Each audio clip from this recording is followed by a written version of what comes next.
The first thing that people do who have a successful, healthy relationship is they recognize it's never their partner's job to meet their needs and wants.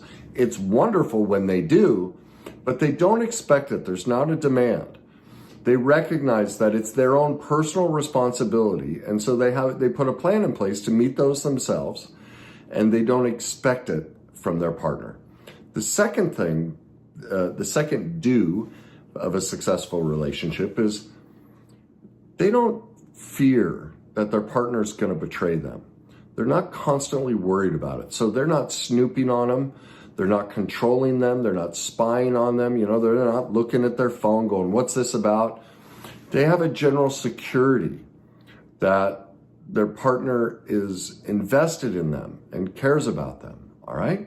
Now, the third aspect, the third do of a successful relationship is they see the world as basically decent, that people in general are decent. Sure, there's some less than perfect people out there, but their general worldview is one that's positive versus negative. The fourth do of a successful relationship is their own view of themselves. They see themselves as lovable, as worthy of love. They recognize that they have a lot of great qualities and their imperfections. They love and accept those as well. And therefore, they're open to the possibility that there's somebody else out there who has the exact same feeling about themselves and is willing to accept those perfect imperfections, that as a whole, they are lovable. The next do of a successful relationship is that they just don't allow harmful behaviors. They don't make excuses for them. They don't condone them.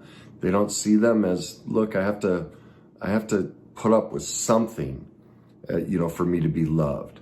They recognize, wait a minute, harmful behaviors, whether that's words, whether it's actions, abuse, neglect, whatever it may be, they just don't tolerate it. Right from the beginning, they say no to it.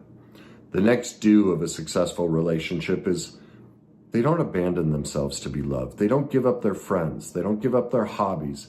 They don't give up their careers. They don't give up their family. They keep attached to what matters to them and recognize that if somebody's asking, for them to give up that, or if they feel the urge to give them up on their own, they won't do that because they have that centered place. Remember, they feel they're lovable, so they don't have to feel they have to sacrifice all of that. And that's what makes them available for a healthy relationship. Number 7 of the 10 do's in a relationship is they know what their morals and values are. They know what their needs and wants are. They know what's negotiable and non-negotiable for them in a relationship. And they know how to ask for them or meet them themselves. They're not afraid to go to their partner and say, hey, I need support in this area. They don't expect their partner to read their mind and just figure it out. They constantly communicate from a place. And if their partner isn't able to meet their need in that moment, then they recognize, well, that's okay. My partner's human. They have their own needs and wants. They have their own stresses in life. It's my job to have a backup plan in place to meet this myself. The next, number 8 on the do's to have a successful relationship is they believe in setting boundaries, and that saying no is loving. They don't see them as cold and problematic. They see that boundaries create safety, boundaries create love, and that no is actually love. That it's perfectly reasonable, it's perfectly okay to say no to our partner.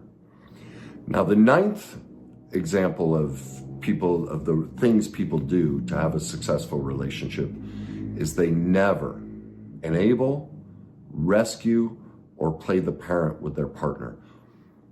They see that, my partner is going to struggle, and I have faith in them, and it's their job to figure it out. I don't have to play the rescuer for them. I don't have to enable them just to keep them around, to gain that false power over them by being a surrogate mother or father that they never had. I don't gain my own esteem from rescuing them or enabling them.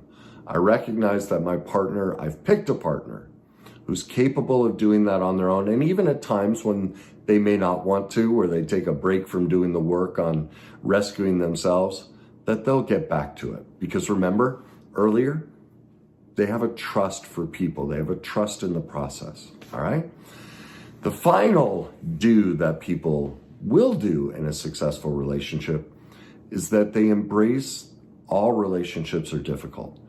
And so they don't withdraw and shut down. They don't pull their love away. They don't run off and quit on it.